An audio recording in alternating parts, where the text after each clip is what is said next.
Welcome to episode 73 of VYPE Talk Live. I am your host, Wag, joined alongside Matt Malatesta and Shayna, coming to you on a Monday where, hey, college football was crazy. Start of the NFL season was crazy.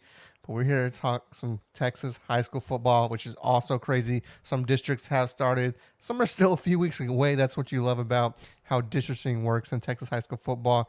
But before we jump in and talk some Texas high school football, I always love to give my co-hosts a chance just to see how their weekend was. So, Matt, how was your weekend?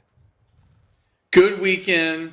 LSU fan, of course. It was not a game, but man, watched a lot of football on Saturday and just was kind of shocked from how well Texas looked on defense, all the way to Baylor losing in the last second to BYU. That's a long day of really crazy football. The Aggies lay an egg, but App State's not terrible. I mean, I'm not an Aggie apologist by any means, but wow, that was a wild game. Jackson's gonna hate me saying this, but that loss to App State definitely, it was that little ice on my wound from that Texas game. I mean, man, what a close game. And then, but the bad thing is we lost our starting quarterback for probably at least 4 weeks, and our and our backup is hobbled and may not play next week as well against the UTSA team that's going to show up. So you got to watch out if you're Texas because that is 100% a trap game. Shayna, how are you doing? Well, I was positive that the Texas Alabama game was going to be disappointing. So I went to, there's a pool in Carrollton that does like dog days on the last open day of the year. So I took my dogs to go play in the water, and that was a fun surprise. I didn't think they'd actually get in. And then I kept looking at the Texas score, and I kind of wished I had been watching the game. And then, of course, North Texas won after a really bad loss to SMU. So that was nice to see. Other than that, like I didn't really pay much attention to college football this week. My fantasy team is doing awful, so I'm gonna need to make some adjustments. So yeah. Yeah, I texted Yeah, you. I texted you, Shane. I was like, man, this because we had talked the day before about the Texas Alabama game, and I was like, man, this game's a lot better than I thought it was going to be. And you were like, oh, I didn't know. I'm not even watching. I was like, oh man. So yeah, and then of course yesterday was just horrendous, horrendous way to end the week for me with the Cowboys, and that's all I'm going to say about that because man, let me tell you, I could just talk for an hour about how disappointed I am in that team. Let's get to Texas high school football now because there were some games this past weekend. I'm going to start with the most obvious question for Matt here, and that's should we just pencil in North Shore to a minimum of the state semifinal game right now? I mean, they just look unbeatable at this point. well, we did that game on KPRC, and they just uh, all facets of the game they're completely dominating. We thought on defense they were not going to be as good because they lost so many great defensive linemen. But man, they just have completely reloaded. Their back seven is the best in the business. They played some really good teams.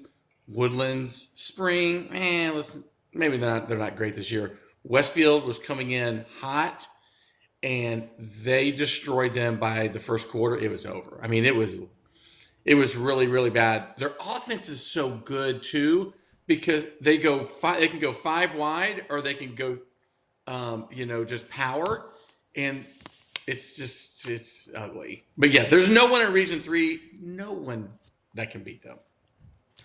Yeah, you look at let me get my camera back on me. You look at the schedule, and really the only game that really stands out that's left on the schedule is Atascocita, and even then, you just I just don't see it. I don't see them challenging North Shore at all. I mean, like I said, I think North Shore might come into that state semifinal game with what people might be assuming would probably be Westlake at this point, undefeated and pretty much rolling. Westlake's kind of done that as well. I think North Shores look more impressive from a whole game standpoint. What I've seen from Westlake is they'll start slow in that first half, and then they just you have to play a full game against Westlake because you may get on them early, but they're just going to keep on pounding you, and that defense eventually gets to them. So that one could be a game to watch come November if things play out the way they're looking now. Shayna, let's turn it over to you now. I don't have a team in particular. I would say, you know what? Let's flip the script, right? So we're talking about North Shore and how dominant they've looked. Let's flip the script and talk about let's talk about two teams, right? Let's talk about South Oak Cliff and Brock. I would say if you're asking me of those two teams, Brock is like probably one of the best winless teams in the state of Texas, probably the best, just because of the talent they're playing. Walk me through those two teams. Is it just more of an issue of, hey, South Oak Cliff, for me, I think needs to get that quarterback situation resolved. They're using these. I mean, they're not playing easy opponents, Duncanville and DeSoto, to name the two of the three they lost to. And then for Brock, like I said, they're just playing tough competition. I think when they get in district, they're just going to breeze. Shannon, give me your thoughts on that. You know, Brock does this. They schedule really hard teams that they're going to play against in non-district games, and they're normally playing a step above of what they're used to playing in district. So I do think that we're going to see them just blow it out of the water when they get to district play, especially because they have been this way ever since they started the program 7, 8 years ago. They have just been dominant on the field, and I think we're going to continue to see that. We're going to continue seeing them get to playoffs, get far in playoffs, make to the state tournament, to the state game, even. That's just what Brock does. And you have Alito right next door, and something that my in-laws actually live in Brock, and something you constantly hear people saying that native Brock people are actually mad about is, oh, Brock's the new Alito. And they're not saying that because of the titles. No, they're saying that because people are moving from Alito to Brock, and they're wanting to create it what they wanted. Not quite sure what they're wanting out of that, but I do see a lot of migration towards Brock. And in that, you're going to see a lot of these top athletes come to Brock, make the program even greater than what it already is, and possibly continue moving up in classification. As far as South Oak Cliff, I fully prepared for you to ask. You asked after week 1, you asked after week 2. So I was like, is it time to hit the panic button in South Oak Cliff? Yes. Full stop. Yes. It's hard seeing reigning state champions come into a season 0-3. Like, what are you doing? What's happening, right? I agree with you. They need a better quarterback situation. They need to be able to get the ball rolling. And if you can't get it through the air, get it to your tough guy who's going to push through those defenses. DeSoto, I thought, would be, a tough game for them. We know Duncanville, they have a history of being excellent, but tough season, tough start. I'm interested to see what they do in district. Yeah.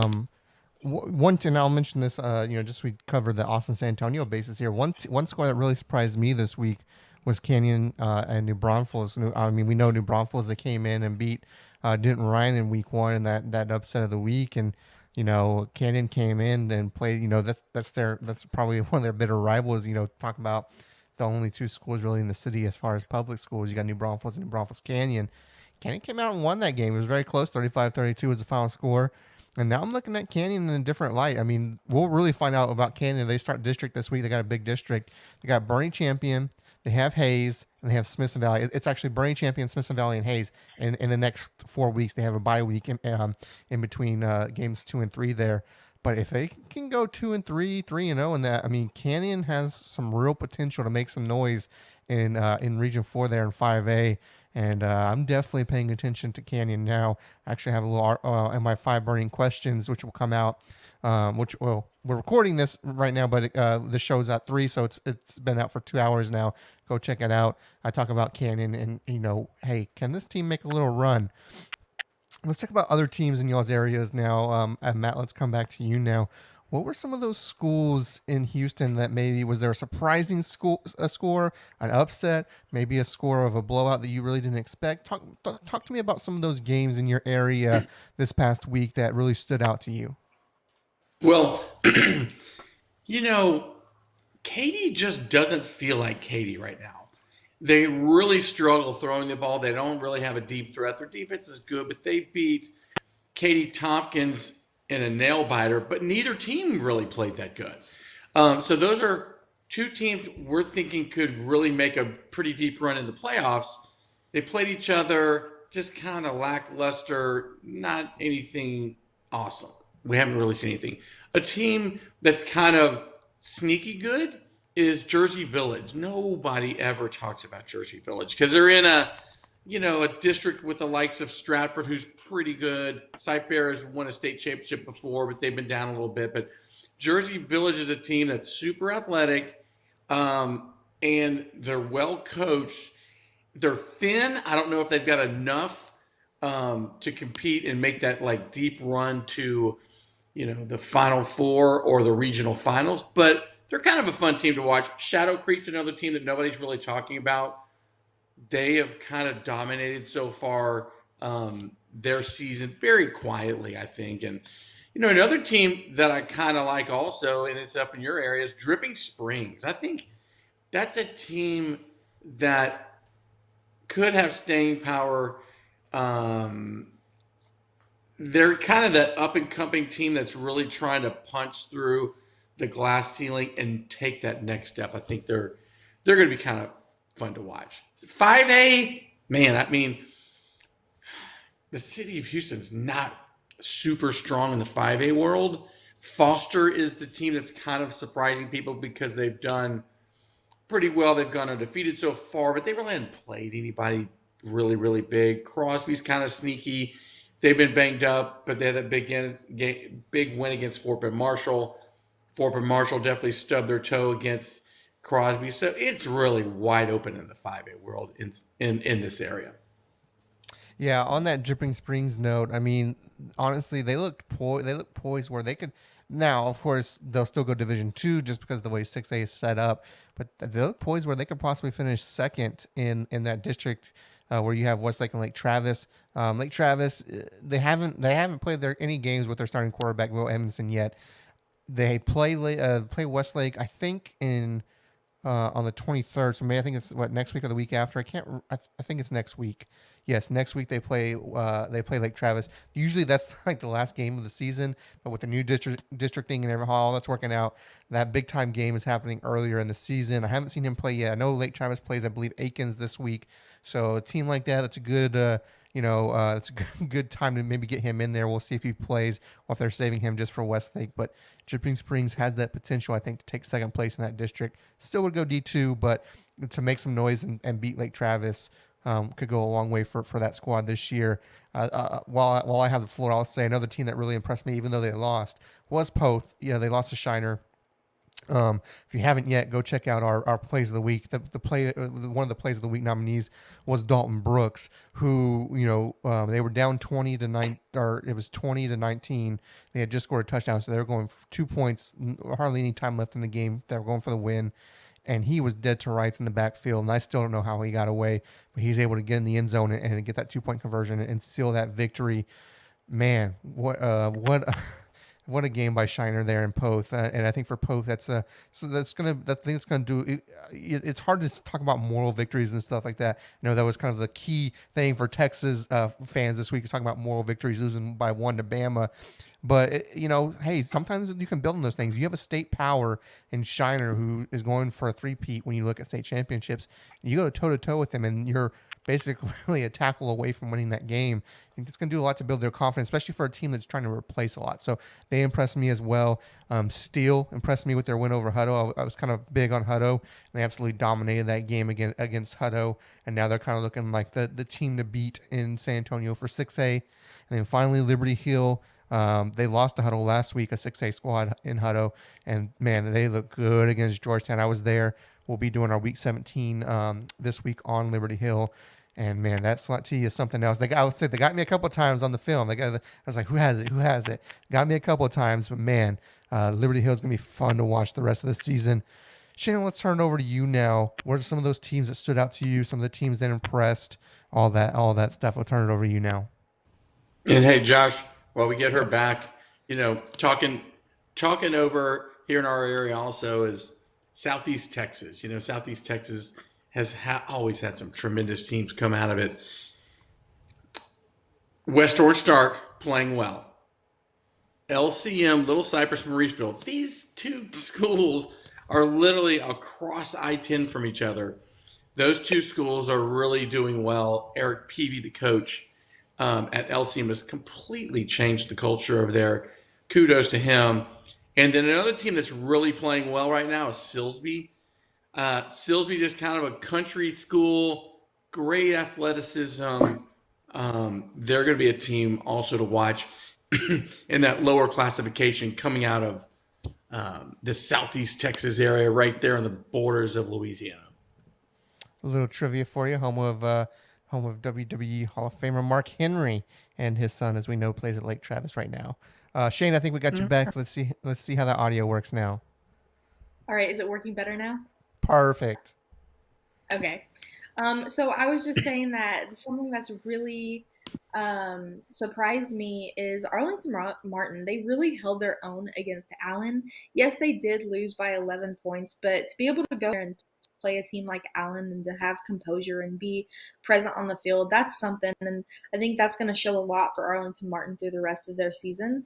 Kaufman, they're doing really good. Crandall's doing really good. They really have something special in Crandall, I think, with Sammy Omasigo.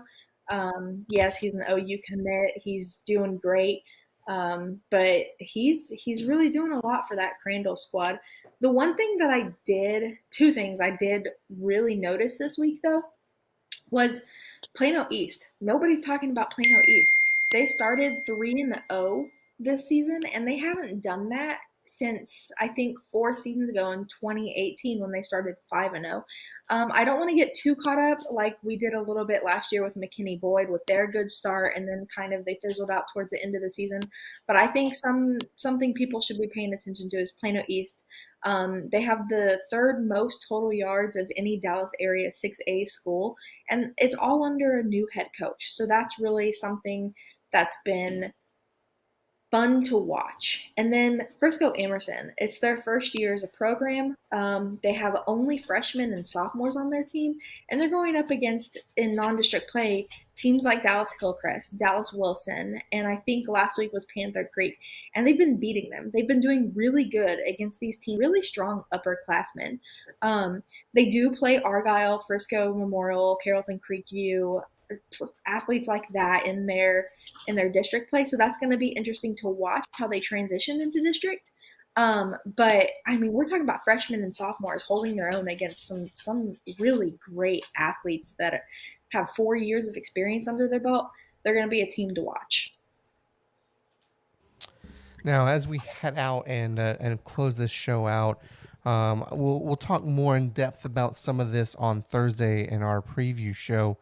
But as we head out, what's one game kind of on your radar, maybe from a just perspective of, okay, this team can really make some noise with this game or whatnot? Just one game on your radar this week as we head into week 4 of the football season. Shayna, let me come back to you on that one to start. Um, oh man, there's so many that's going on this week. I think LD Bell's week this year is this year. LD Bell's game this week really will show a lot. They're going up against Chisholm Trail. That's going to be a tough game for them. Weatherford's game this week is going to be a big deal against Crowley. And then obviously DeSoto, they're playing, Dallas Skyline. Nobody that is going to really be up to DeSoto standard style of football, but just to see how they come into this week after that victory over South Oak Cliff, how they handle what they're doing. And then lastly, Denton Braswell, how they play against Prosper Rock Hill. Prosper Rock Hill has been absolutely amazing.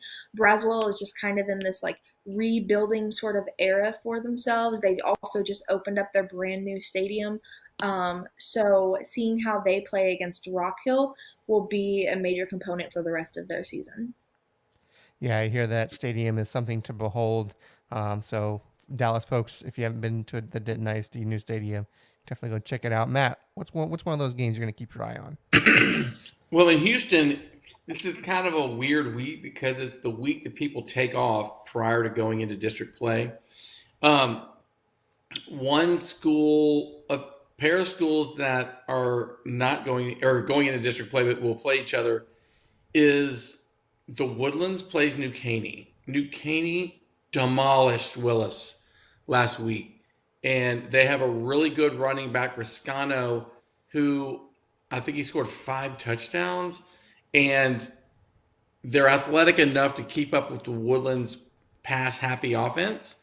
So, and it's at New Caney. So I think that could be a really interesting game. This sounds crazy. That might be for the district title. I know it's kind of early because Willis has kind of been banged up a little bit, not played that well, and and the district's kind of wide open. Conroe's in there, Oak Ridge, of course, but it's really the Woodlands New Caney right now that it could come down to, and that will be this weekend. We've got a couple of games. Our Friday night game is Dobie plays Lamar. Lamar is a pretty good team coming out of HISD. They did lose to the Woodlands, but they're pretty salty. They got a really good offense, and Dobie has been a team that has demolished their district over the past couple of years, running the table. So we'll see if they've kind of got enough to go in and beat a traditional power in Lamar in HISD. Yeah, and for me, and of course, if you've seen my 5 burning questions that came out a couple hours earlier, you'll know this already. But it's Stony Point and Vandergrift. Vandergrift off to 2-1 start, their only loss coming to that Dripping Springs team we mentioned earlier, and Stony Point off to 3-0 start behind the legs of Cameron Cook at running back. That's going to be a good game. It's going to tell me a lot about these two teams. I mean, outside of Vandergrift's loss, they haven't allowed a point since. And Stony Point, outside of their close game against Killeen, has really just dominated. So 2 very dominant teams coming together. This one should come down to the defense, but that's one I have circled on my calendar. In fact, I may actually be going to that one to cover it. So going to be finding out about that one soon. So that being said, as I do with all my shows, I'd like to give my co-host a chance to do some shout outs as we get out of here. So that being said, Matt, who are you shouting out today? Well, hey, I'm shouting out North Shore. They've had a tremendous season so far. John Kay is one of the best in the business, and what they've been able to do over the past 10, 15 years is build a culture. And that's hard to do, and they certainly do it year in and year out. Talking to him, he's like, hey, man, it's great when teams can come up. South Oak Cliff is a good example. Come up, have a big season, and win it. But what he looks to are the programs that can sustain over time. They've definitely done it. Katie, I got to shout out to them because I need them to get going, because they're a team that really represents that 6A D2 over here. So we'll see how they end up and if they can find some more offense. And then, hey, volleyball is volleyball. Volleyball's hopping over here in the city of Houston. A sleeper team, shout out, Grand Oaks. They got some athletes over there. Took the Woodlands to 5. However, they lost, but they're a team that's going to do really well come the playoffs. Shayna, turn it over to you now. Who are you shouting out?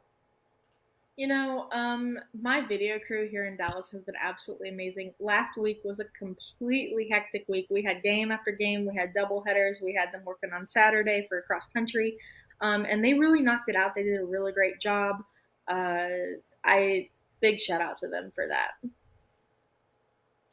I'm going to shout out my brother's team. He's a coach, of course. Poteet Aggies, a 3A school over there in South Texas, starting off 3-0, looking pretty good doing it. So they got a good district. They lost their star running back last year to graduation, but they kind of retooled and, off to a strong start. So congrats to them. And hey, you mentioned volleyball, Matt. I think I'd be remiss in not shout out to the San Antonio kind of teams that are kind of dominating volleyball. I mean, you have Cornerstone Christian, private school. They don't, but they are dominating. One of the top teams in the nation. I think they've only lost 2 games on the year, and one of them I think was to the top team in the nation because they do a lot of traveling to other states to play volleyball.